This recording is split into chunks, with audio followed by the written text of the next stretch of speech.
Doctor Shirish Walsankar यांना हजारोंच्या उपस्थितीत साश्रुपूर्ण नयनांनी निरोप देण्यात आला। मेंदू विकार तज्ज्ञ डॉक्टर शिरीष वळसंकर यांच्या पार्थिवावर शनिवारी दुपारी 4:30च्या सुमारास विद्युत दाहिनीत अंत्यसंस्कार करण्यात आले।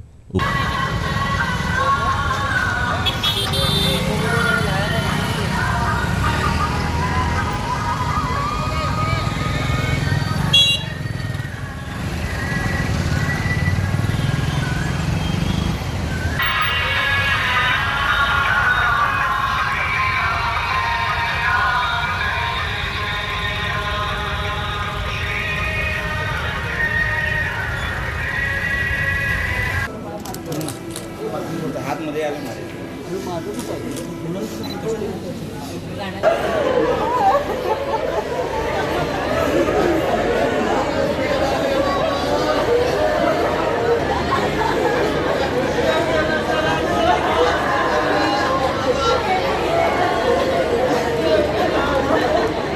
उपस्थितांनी त्यांना साश्रू नयनांनी निरोप दिला। मोदीखाना स्मशानभूमीत समाजातील विविध स्तरातील मान्यवरांची उपस्थिती होती।